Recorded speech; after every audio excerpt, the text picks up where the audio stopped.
So here's what just happened. And you must grasp the seriousness of this moment, because what we're seeing is effectively a wholesale reconfiguration of North American trade dynamics. Canada just doubled down on its China agreement. And I'm not referring to a marginal tariff tweak or a symbolic move. I'm referring to the government of Mark Carney staring down Donald Trump's threats, his rhetoric about 100% tariff, and declaring we're proceeding regardless. Let me break down exactly what occurred, because the specifics are important. In January, he traveled to Beijing, not to Washington, and while there, the two governments finalized a wide-ranging trade pact that reshapes the continent's economic terrain. The other side agreed to lower duties on agricultural exports from the country: canola, lobsters, peas, real commodities from farmers and fishers who have been squeezed for years. But the provision that has the administration in the United States seeing red is the dramatic reduction of tariffs on electric vehicles from 100% to 6%, and an annual quota permitting up to 49,000 of those vehicles to enter. Earlier this year, the U.S. leader warned of a full tariff on all goods if the deal went ahead, portraying the country as a transit point for foreign products destined for American consumers, the familiar scare tactics and coercion that have too often characterized relations. Yet the Prime Minister pushed ahead. This is far beyond spreadsheet figures. For decades, the nation has been economically tethered to its southern neighbor in a manner that has often felt constraining. Roughly 75% of its exports have traditionally flowed south. That reliance, with roughly 3/4 of exports flowing south of the border, hands enormous clout to the United States, and successive administrations have exploited that leverage, sometimes subtly and sometimes bluntly. Donald Trump's tariff warnings weren't novel.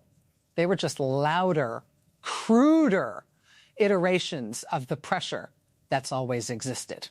But what Mark Carney is doing with the new pact is effectively the country declaring enough.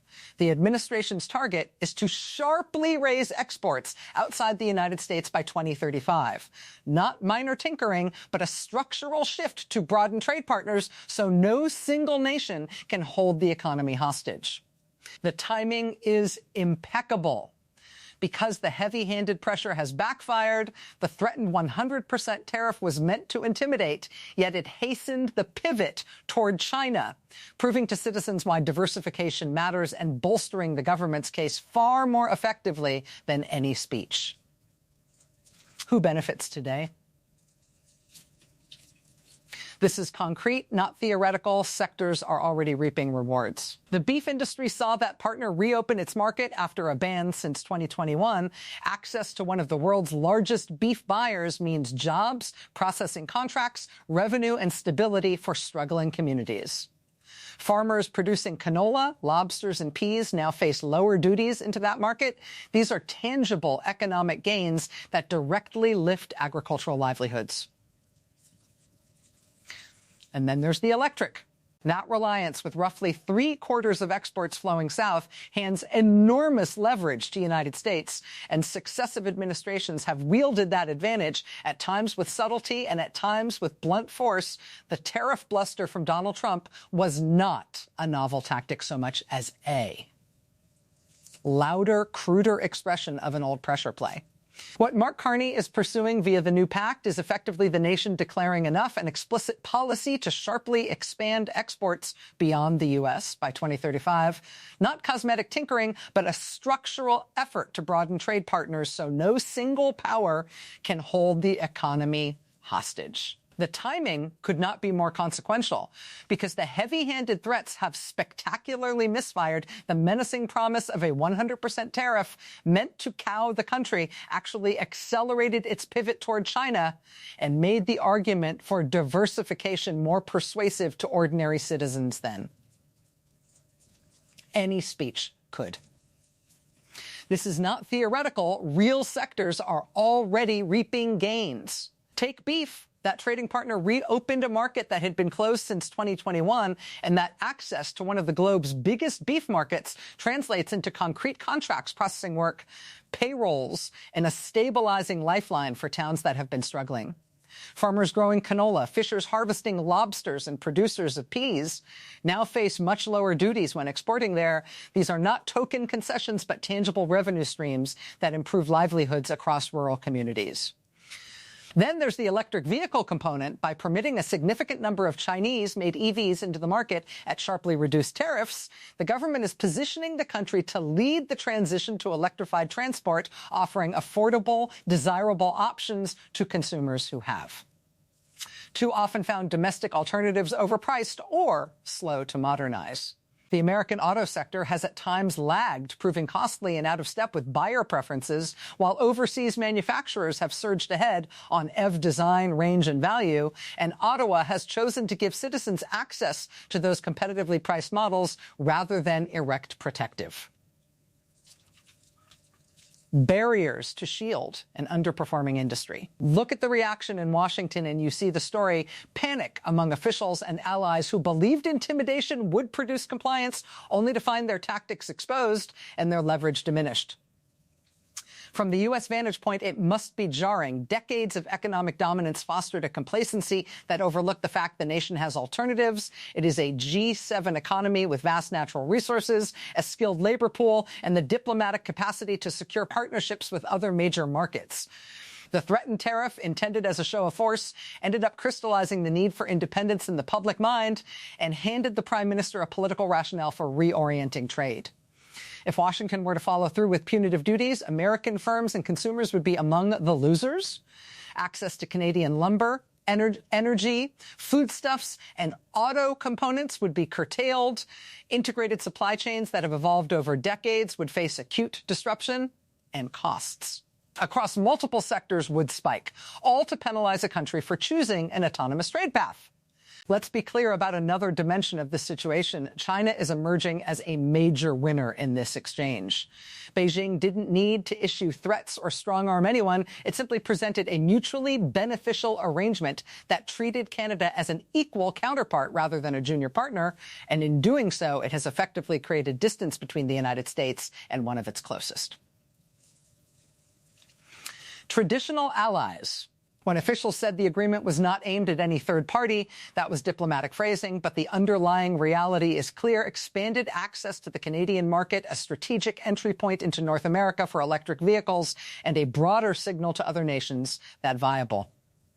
Alternatives to U.S.-centric economic alignment do exist. From a strategic standpoint, this was a calculated and highly effective move. No confrontation required, just pragmatic engagement while Washington projected pressure. Offering cooperation while the U.S. leaned on threats has shifted perceptions, and now other countries are paying close attention as Canada successfully diversifies away from its long-standing dependence, while American coercive tactics appear to falter and China positions itself as a stable, pragmatic trading partner. The consequences extend well beyond bilateral trade figures or specific sectors like EVs and agriculture. At its core, this is about sovereignty, about Canada asserting its authority to make independent economic choices without seeking approval from Washington. For years, there has been an implicit expectation that major policy decisions would be calibrated primarily around American interests, with domestic priorities coming second. A dynamic closer to subordination than true partnership. What Mark Carney is signaling is unambiguous. National decisions will be driven by national interests, full stop, alignment with the U.S. Priorities is incidental, not mandatory. This shift is unsettling for the American establishment because it raises a broader question. If Canada can successfully assert economic autonomy, what prevents other nations from following suit? What stops countries in Latin America, Europe, or Asia from recalibrating their own positions? The architecture of American economic dominance depends heavily on the assumption that alternatives are limited. Canada is demonstrating that alternatives are not only available but actionable, and that realization carries significant geopolitical weight. Focusing specifically on the electric vehicle dimension further highlights the contrast. This is where Canada's forward-looking strategy stands against what increasingly appears to be a reactive posture from the U.S. The transition to electric mobility is not speculative. It is an ongoing structural shift, and manufacturers in China currently lead globally in delivering affordable, competitive EVs at scale, positioning themselves at the center of the next phase of the automotive industry. Companies like BYD are producing vehicles that consumers genuinely want at price points they can realistically afford. The United States strategy, by contrast, has largely centered on erecting tariff barriers to shield legacy automakers that have been slow to evolve, costly for buyers, and frankly struggling to compete in global markets. That kind of protectionism may preserve certain jobs in places like Detroit in the near term, but over time it results in higher costs for consumers and less competitive products while the rest of the world advances. Canada is taking a different route by cutting tariffs on Chinese EVs. It is signaling a clear priority, giving its population access to high-quality vehicles at competitive prices while accelerating the shift toward electrified transport. It is effectively saying it will not compromise environmental objectives or consumer welfare to protect an external industry that has been reluctant to innovate. And this strategy is likely to deliver results. Consumers gain access to more affordable EV options, emissions targets can be achieved more quickly, and increased competition within the domestic auto market will pressure all manufacturers, including American firms, to upgrade their offerings if they intend to remain relevant. Meanwhile, U.S. buyers may continue facing elevated prices for vehicles that lag internationally, a challenge rooted in domestic policy choices rather than external actions.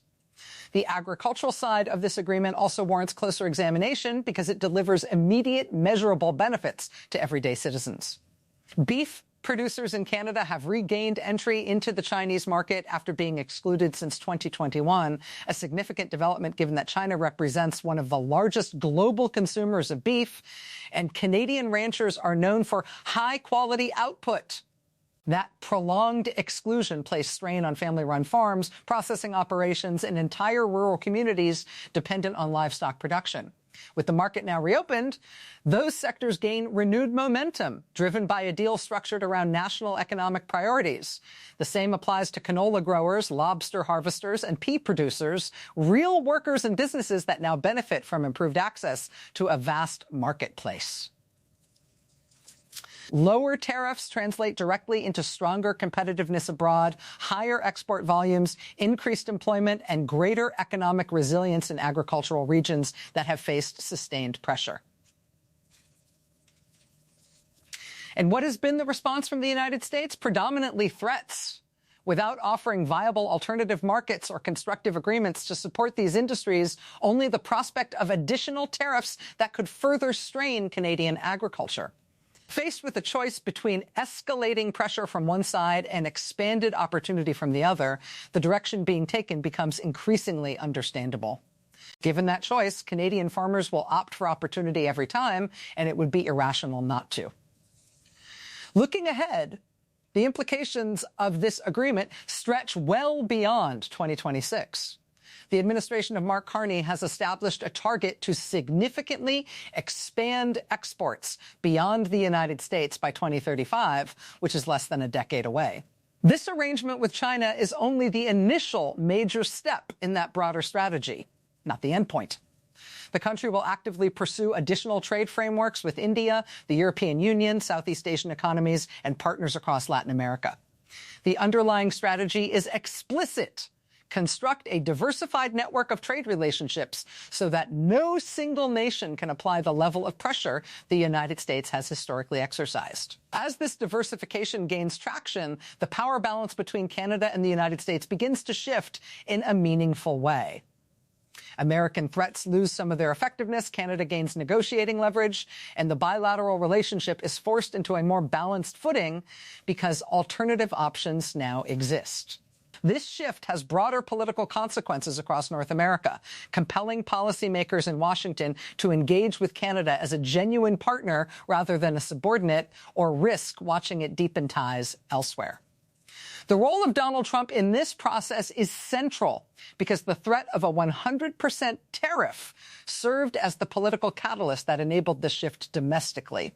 What was intended as a display of strength aimed at protecting U.S. interests instead had the opposite effect. It pushed Canada toward diversification and reinforced the rationale behind it more effectively than any internal advocacy could.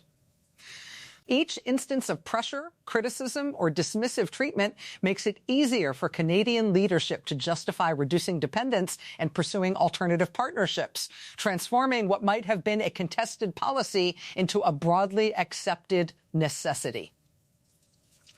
The miscalculation lies in a persistent assumption that economic size and power alone can compel compliance. In today's interconnected global economy, that assumption is increasingly flawed. Nations have options, and coercive tactics frequently generate unintended consequences. In that sense, this agreement is as much a product of Trump's approach as it is of Carney's strategy. It created the conditions that made diversification both politically feasible and strategically urgent. Now, both American businesses and policymakers must contend with the downstream effects of that strategic error. More broadly, this moment underscores a larger lesson about economic coercion and its diminishing effectiveness in the 21st century, where reliance on pressure alone is proving to be an increasingly unreliable instrument of foreign policy.